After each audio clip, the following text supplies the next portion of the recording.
And Charlotte like, Я понял, okay guys, this is gonna вот нет, sound crazy, but I need to shoot her with my really, really big gun. And it's gonna bring her back to life. But I need these specific ether crystals that are found somewhere in the jungle.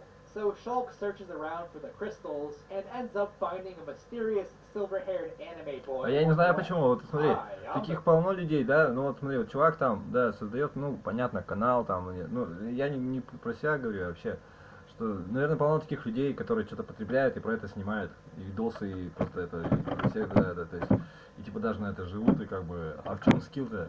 В том, что, да, как бы, как в этом расти, скажем так. То есть, как бы, и почему тебя женщины все равно не любят? А нет, есть какие-то, которые, то есть, понимают, что в этом мужского, иначе перефразируя. Компонент мужской, ну нет, ну вот она это имеет. То есть мужской компонент это знаешь, понимаешь, короче.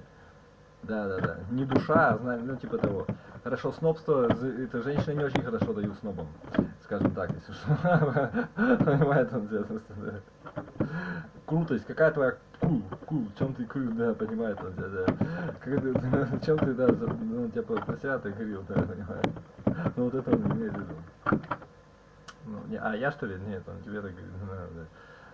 А, ты про меня не спрашивай, то есть, я так что, я тебе говорю про, ну он про это, не, у меня вообще своя тема, то есть мне это интересно было по-своему все, да, то есть не с той стороны, что там много каких-то войн, и что-то там все какое-то это механизированное, и что-то такое, это прикольно, но это не, ну как бы, ну короче нет, это не моя сила, как бы, скажем так, да, или как это объяснишь, что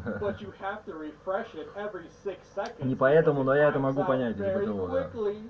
Wow, that sounds like it really breaks the flow of battle and will get annoying. Ну, наверное, как-то там психология сюжета и безысходность, наверное. Безысходность, что-то такое. Да, понимаю. Как-то так. After a quick talk, the bird lady, whose name is Melia, explains that Shulk's visions are probably about a place called Prison Island. But to get to Prison Island, they have to pass through Решилась, давай нормально which can only be accessed through a portal in the nearby Napan village. It's here that they meet a Napan named Ricky, who owes so much money to the local government that the citizens make the party take him with them. That's not even a joke, that's literally what happens. At Earthsea, they reach Alchemoth, a floating island in the sky inhabited by bird people, and it's revealed that Melia is actually their princess, but her wings aren't as big as the other Hyanthia because of her mixed blood, so they just kinda dangle there, all sad-like. Melia meets with her father, who's like, "Congratulations on beating the Telethia. I've decided to make you the next emperor." Or is it empress? And her half-sister is like, she's not even pure-blooded, her wings can't even fly, they just dangle there all sad-like. How about we send her on a solo mission into the Hyanthia Temple? That definitely won't be a trap set up to kill her, says the totally not evil lady. So Melia travels to the tomb all alone, and surprise, her half-sister is waiting there to kill her. But Shulk and friends save the day, so I guess it was pointless in the end. Melia gets sworn in as the next empress, and Albus has a secret meeting with the current emperor, where he shows him a vision of him totally getting wrecked on Prison Island. Prison Island. Yeah, and Albus can show people visions, because that's just one of the many perks of being a mysterious silver-haired anime boy. Suddenly, the Mechons start invading Alchemoth, and the Emperor is like, "Hurry, let's go to that place where I'm supposed to die." So the party follows him to Prison Island, where they meet the giant shown in Shulk's vision. "I am the one who created the Monado. Free me from my prison, and I shall unleash its true power," says Zanza. "Okay," says Shulk. "Wait, Shulk. Maybe there's a reason why my ancestors locked him away for all of eternity." "I don't know, just a thought," says Melia. So Shulk releases the giant and gets his Monado enlarged, but suddenly the faced Mechon appear and kill Zanza. Oh, and also the Emperor. Using the extra long enhanced Monado, Shulk starts slashing up the Mechon, revealing that one of them is actually piloted by Fiora, and the other one is actually that guy from the intro, and the other guy from the intro is actually Dunban? Oh wait, we already knew that. But Fiora doesn't seem to remember anyone, and so the faced Mechon casually retreats So don't back eat to the him, pond. don't eat him.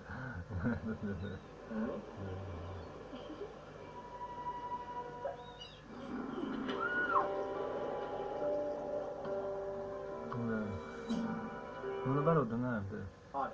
The Трудятся party много makes людей, their way further трудятся. up the Bionis through a snow-covered mountain where they enter the temple that young Shulk and the Monado were found inside 10 years prior. Albus starts ranting to the party about the intricate details of the Monado and how ether works, but it's all gonna get retconned in like 5 minutes when the big twist happens, so I'm not even gonna bother explaining it.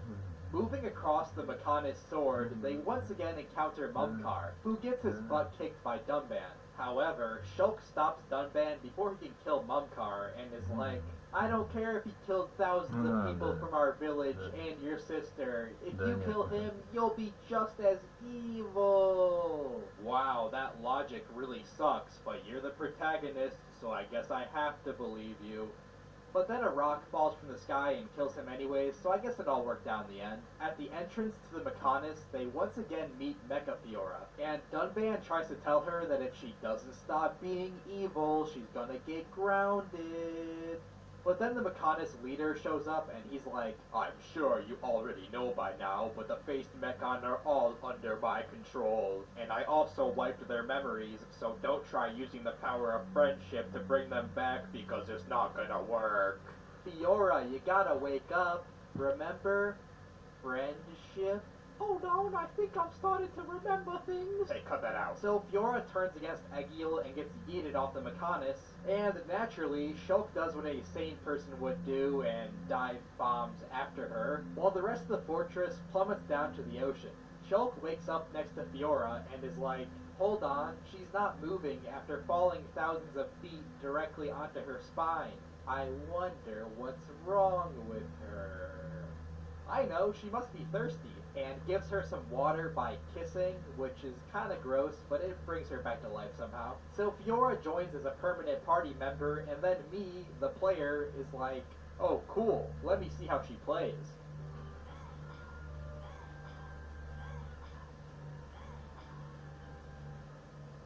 Never mind.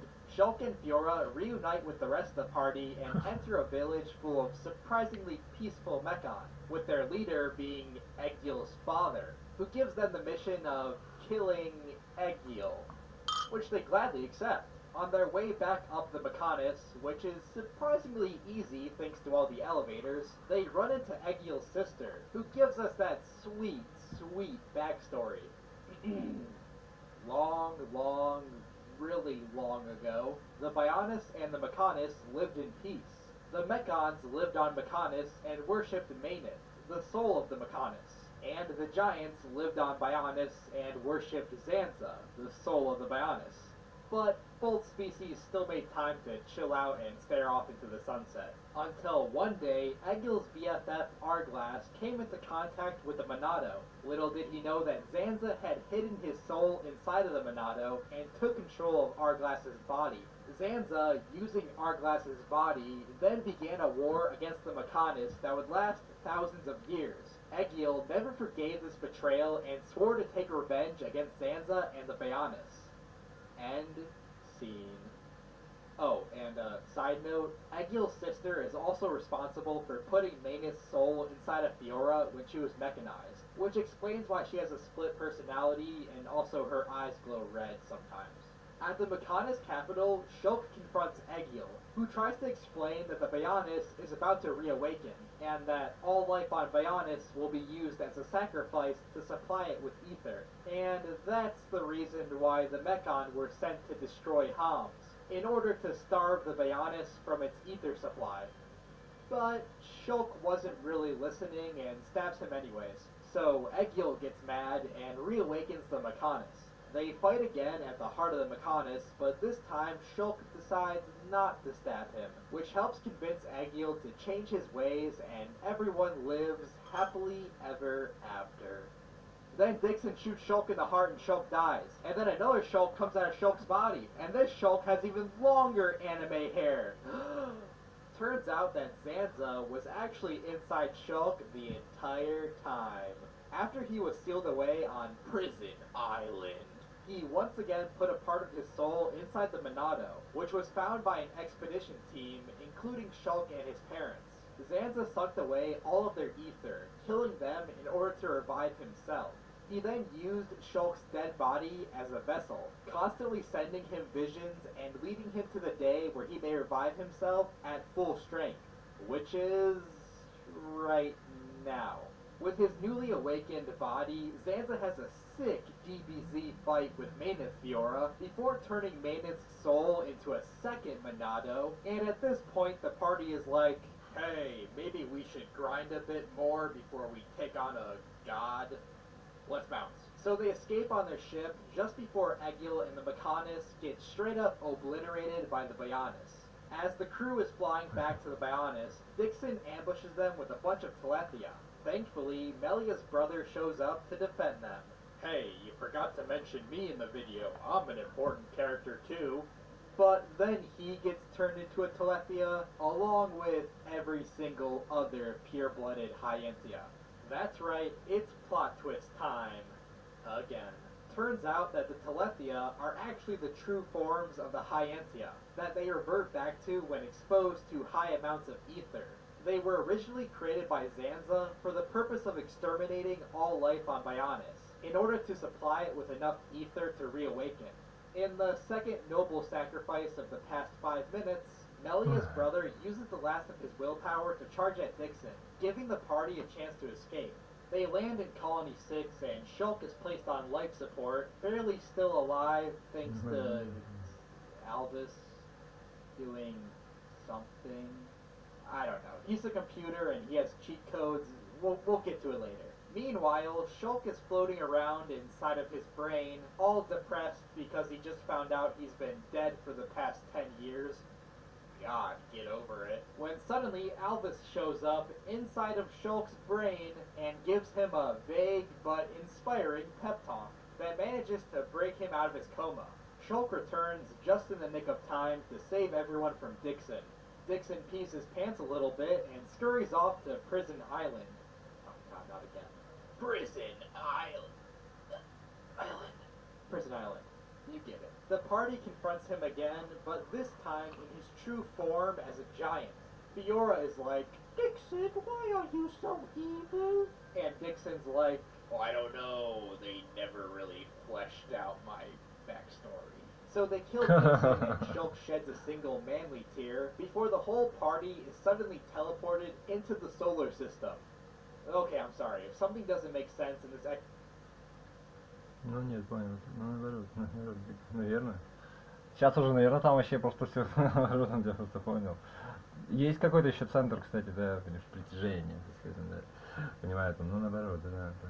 Explanation. It's probably just because Alvis did it off screen with his computer powers. Because he's a computer and he's also the Monado and he's also a god and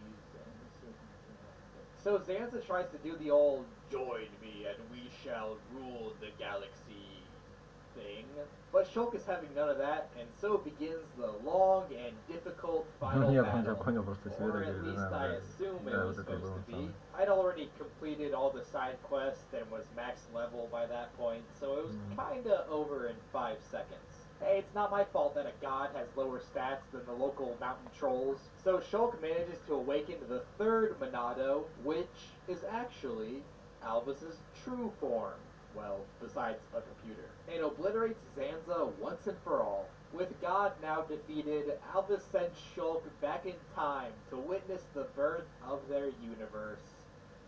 That didn't sound crazy at all.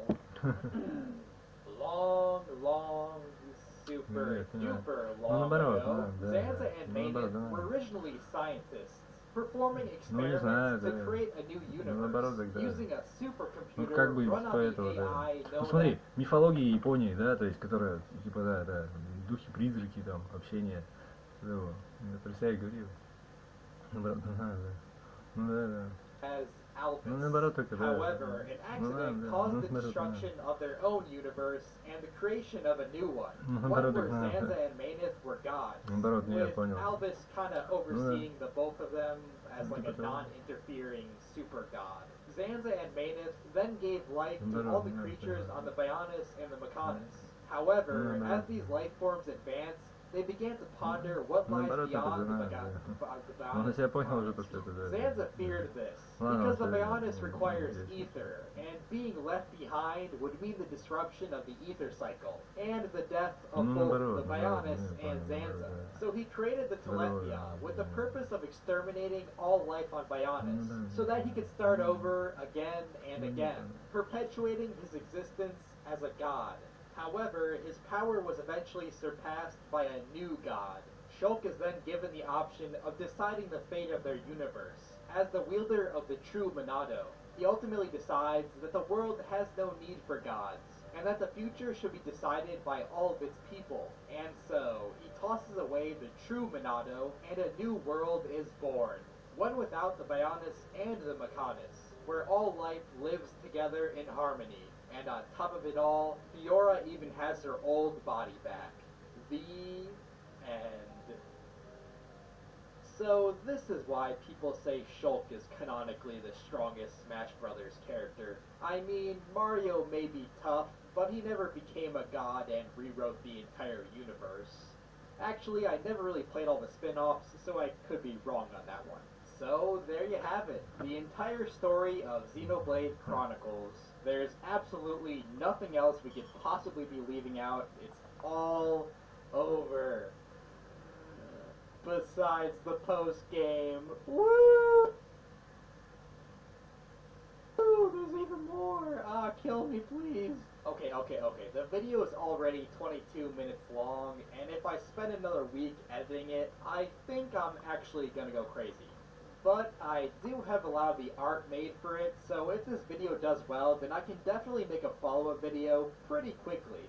And if you have any games that you'd like to see me cover, then leave a comment below telling me what it is. I'm planning on being a lot more consistent with my upload schedule in 2021, so I'm gonna try to bust these things out. Big thanks to my friend Harmonia for drawing the art for major scenes in the video, and Vex for doing the art for the Bionis and the Mechanis. If you enjoyed their work, then give them a follow. Their links are in the description. Мелкие просто, мелкие душевные, потому что они душевные. То есть как бы боятся, да, то есть не мужики боятся, потому что да, душевность это женское качество, понимаешь? Да, понимаю. Просто болеть будешь, бабы давать не будут. Что еще? Ну давай, если ты женоподобный, что будет тогда? Перечислять тебе что ли? Денег не будет в конце концов. Да. Будешь сюсей, тютей, да. Будешь как неряха всегда, да. Ну, я думаю, про себя наоборот такой. Да. Ну, она тебе и говорила. То есть неряха это женственная, думаешь, тема, да? Женоподобная, думаешь, да? Наоборот, про себя и думаю так. Просто мне как бы не до этого, то есть не то что, но это крутость даже, это же круто, что тебе вообще похер на это все, типа да, Cloud Strike, что он тебя понял уже. Кстати, он, да, нормально как раз, да.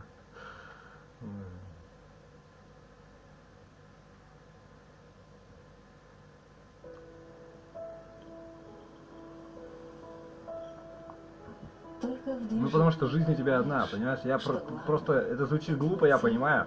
Но реально, ты что ты будешь всю жизнь? У тебя вот каждый день, что ты каждый день будешь? Ну да, ну она про себя, ну она про тебя думает так, да нет.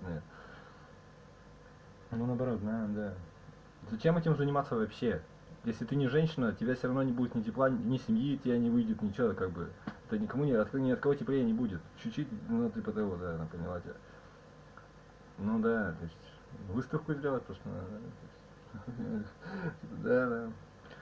С заработком денег желательно еще. С смыслом, так скажем, да.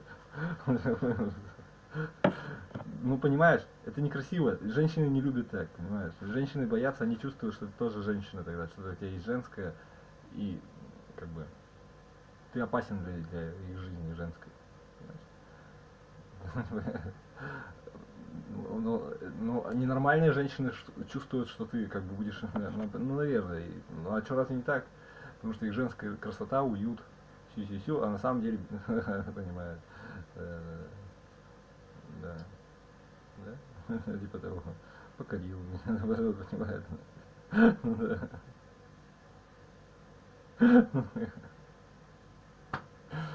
Ну да, ну да. Это все долгая дорога, в принципе.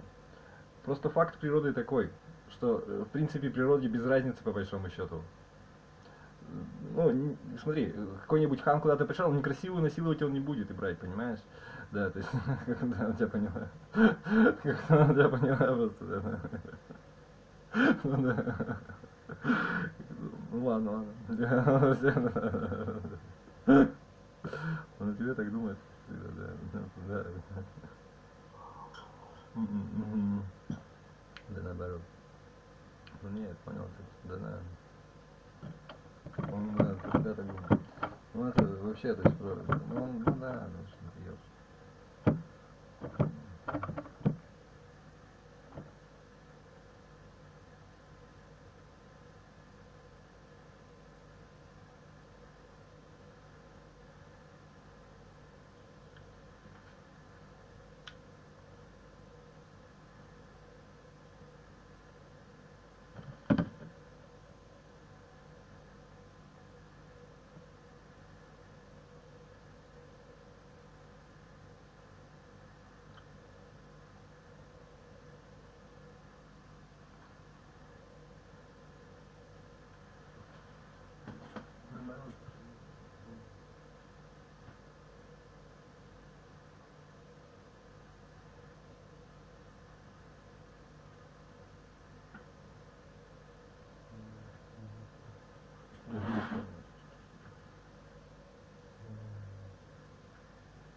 Эй, да какого хрена, что происходит-то?